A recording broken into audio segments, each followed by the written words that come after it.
Hey YouTube.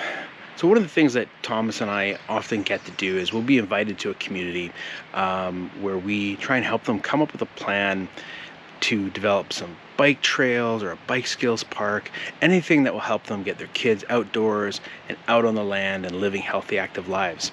And recently we were invited to do exactly that with the Lax-Kw'alaams First Nation, which is located in northwestern BC on the coast, just north of Prince Rupert. They're part of the Shimsham Nations. And we spent a number of days walking around the community and kind of figuring out what the opportunities were for them, what made sense. And often what we look for is something immediate right in the community where we can build, a small park or a small trail, something really accessible for kids of all ages. And for this, we figured the best idea was to develop something right at the school, at the Lax-Kw'alaams Coastal Academy. And so that's what we did. We spent a number of days walking around the site, around the school, and we found a perfect place where there's a gentle slope down a small hill just above the school, which we think is going to serve perfect for building a small bike skills park. So in this video, we just wanted to show you some of the process, the area, what we're thinking about doing, and how we go about planning out a bike park. And then at the end of May and early June, we're going to be returning and we're going to be building it with the youth.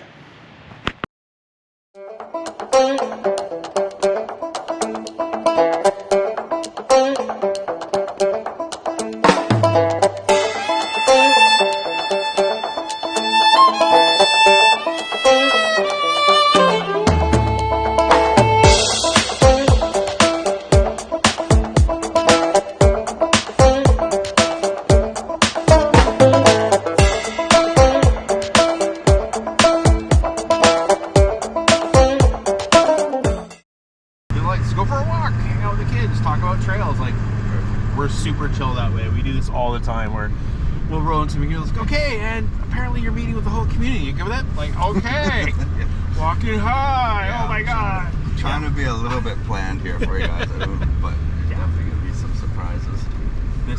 This is why we're able to do this. That's the other thing, when we send people to the community, like, by the way, anything could happen, be ready.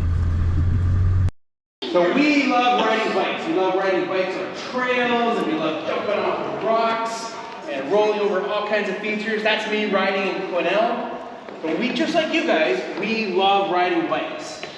And when we were kids, just like you guys, we used to go out in the woods and play. And we would build little ramps. I'm sure you guys have built your own ramps. Have you guys built your own jumps? Yeah. Yeah. Were they big? Or were they small? Big. Yeah, okay. Small. Cool. So that's what we used to do when we were kids. And then we got older, we're like, hey, wait a minute. I still like playing in the woods and playing on my bikes. So we created a company called the Indigenous Youth Mountain Bike Program. And now we travel all over British Columbia and we work with kids just like you, and we build trails and we play in the woods. So day 3 in the community here, and we have a pretty good idea of what we want to build and what we want to do when we come back in late May, early June. And Pat is just gonna survey film the area where we think we're gonna build a little bike park. Just don't have a lot of options, but this location is great. It's close to the school, and we've got this awesome little slope with some firm, dry ground that we can work with nicely. So this is what we're gonna do, take a few aerial shots, which will make our trail planning a little bit easier, and we have something we can show the community. So this is the goal here right now in the next few minutes.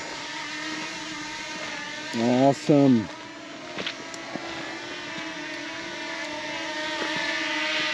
And yes, I know it looks like we're playing around, but this is all part of what we do.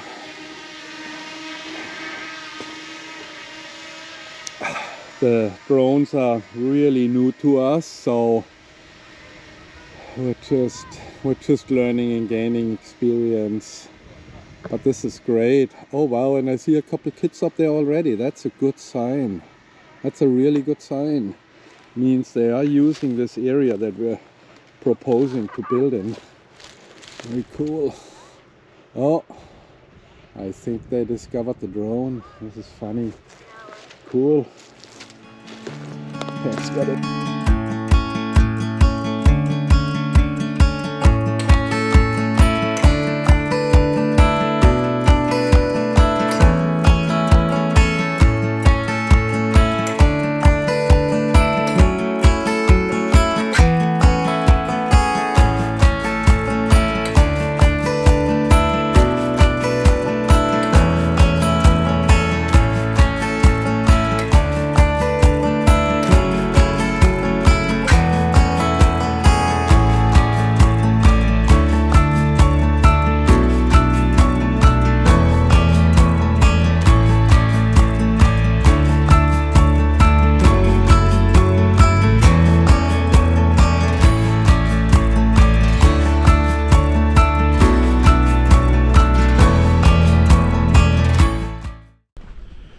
All right.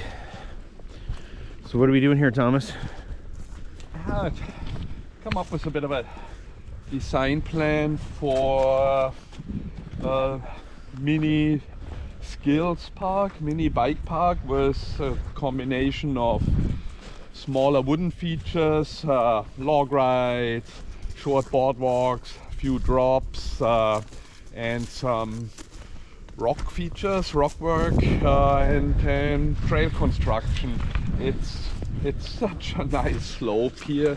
I think this is perfect for the kids. We've got a couple straight sections that would be nice for skinnies, boardwalks, and a couple gentle slope sections where we can maybe build a drop battery, 2-3 drops in various heights. So see what we can come up with so we can leave here with a material list for our community contact.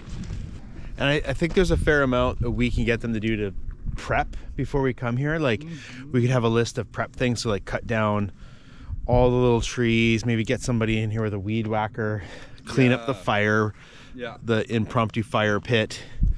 And then this area is like we'll need to, this is where we could build some features so that we don't have to do a lot of in here, but even a lot of these small rocks would be perfect.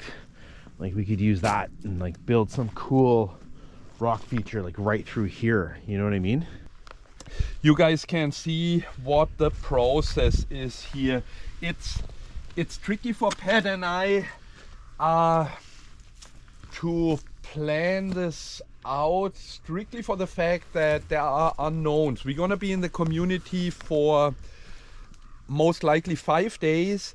And we don't know what the weather conditions are like. We don't know how many kids will have to help us.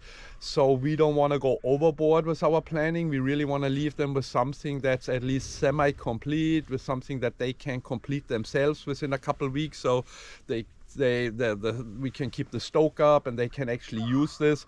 So that goes into our design and planning decision right now. We really need to come up with something that's realistic, but this is a really good start. We've got this awesome feature which is almost like a little mini platform where they can sit and have their lunch, and the school is right there, so it's very visible.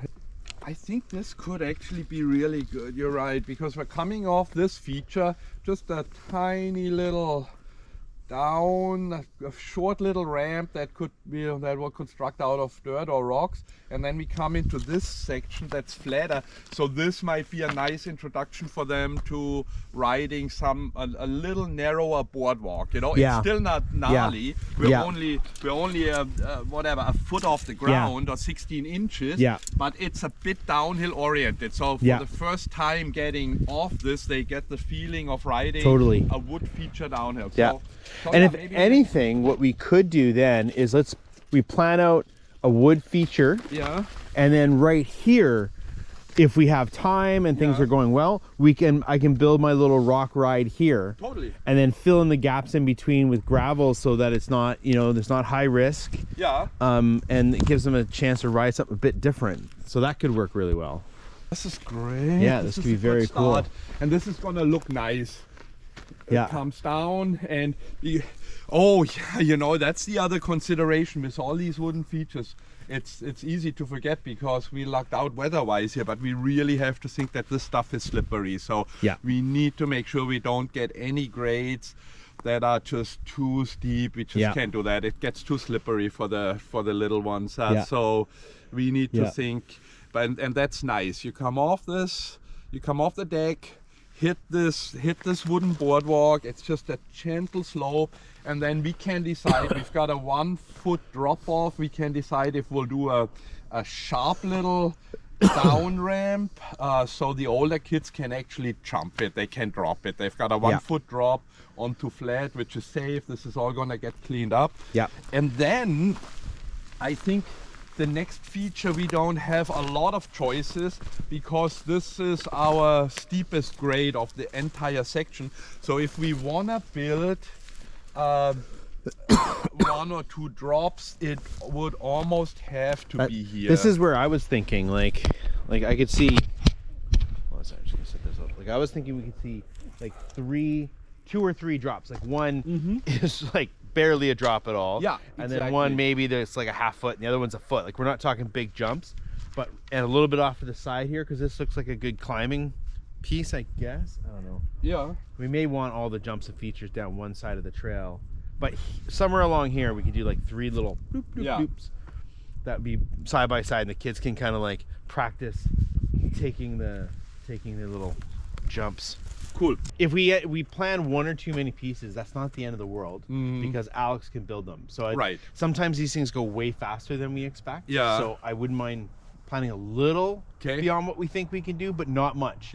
But if we leave them with a bunch of wood materials, Alex can keep building, keep going, or we come back, you know, and that'll be a good opportunity to come back once they see kind of what we're doing. We need to keep in mind that the kids gonna have a lot of speed. A lot of them are new to biking, so they don't have great brake control. So in this area, we have to give them some space. It's nice that there's some vegetation growing here. It makes it a little easier if somebody does fall.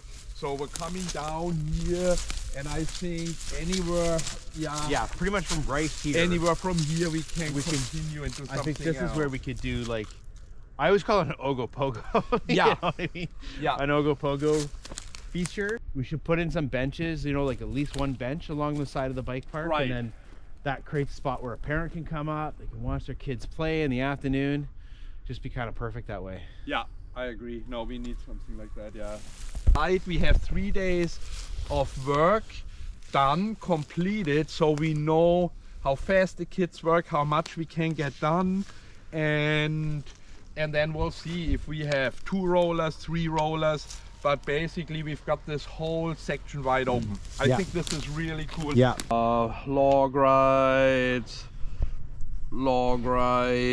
plus skills features. We'll wing this. We'll see what we have for material, skills, features. We can come up with some creative ideas in here. We've got a good spot. And we'll take it all the way down to that big rock you were thinking, because that makes a nice anchor feature. And this is the one I think we could do like a bit of a curved kind of piece, like so it's like that one you saw in like the straightaways with the skinnies. That would be really cool. I mean, that would go really easy here, and this is good because the young kids can get up to here and they can learn to play on that. You know, and then that's good. You know, there's a stump there. If we have some, like, this is where we can put in a couple really simple log rides that take no time at all. You know, like, and we'll talk to Alex to be like, get what you can, get logs, get beams, and then we can kind of play with that stuff once we've done everything else. If we really feel adventurous and we have time, we could build them a cool ramp. I mean, it would look it would be pretty stunning. special. It would be really cool. We see what we've got left was material, but we could build something up, and on the other side down it would look really cool. So we use our. When you could even do a line like if you got up to there, you could do a ramp down here where I am. And then you could also do like a super advanced, like you could ride the rock down, and we could just kind of smooth it out at the bottom of it. Cool, man. we could start up here with a couple of different little lines, one down through here, one through here. Totally. Just clean it up. Yeah, because this is really nice. And then this is where I would recommend they build a viewing platform, fire pit, learning circle. Would be kind of right in here. I like that. That's a cool area. I mean, it makes the most sense. It's not in this mess over here. That's all really rough. You build it right here. You have a good view of everything. I think that's a cool idea. Yeah. Yeah. Yeah. I So think that- that's a nice spot. Yeah, a few benches. Yeah. Like a half circle of benches. Yeah. And a fire pit here. I Yeah. think that's That'd be the brilliant. easiest thing to do. I think that's brilliant, and then that's where the trail starts. Yeah. Yeah, Pat, I think that's a cool spot. Okay. Let me hang some ribbon here, and then Okay. this is all identified, and yeah, I think this is great. Man, what a place, huh? This is Yeah, this place is magical. stunning, absolutely spectacular. Yeah, I think of all the villages we've seen so far, this might be my favorite one. This Yeah. is incredible. I'm feeling like this could be something really special. Like it's the kind of arrangement I've been looking for a while. Like we're looking up at the school, you know, you got someone like Alex and Kaylee in the community who are champions for it. The kids seem really eager and smart. Like, Yeah. it's gonna be good. Very cool.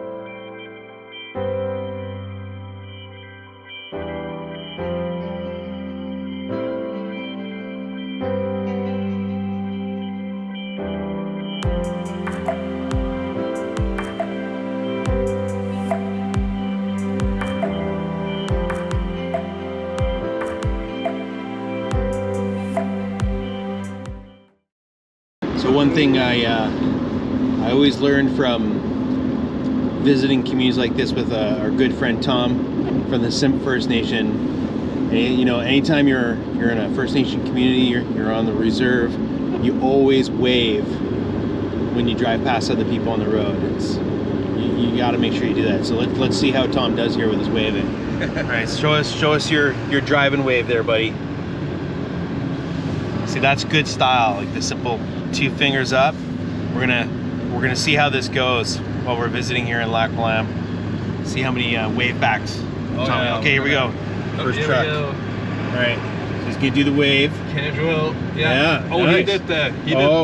A different technique. Yeah, you know? he did the sideway. Yeah. Finger.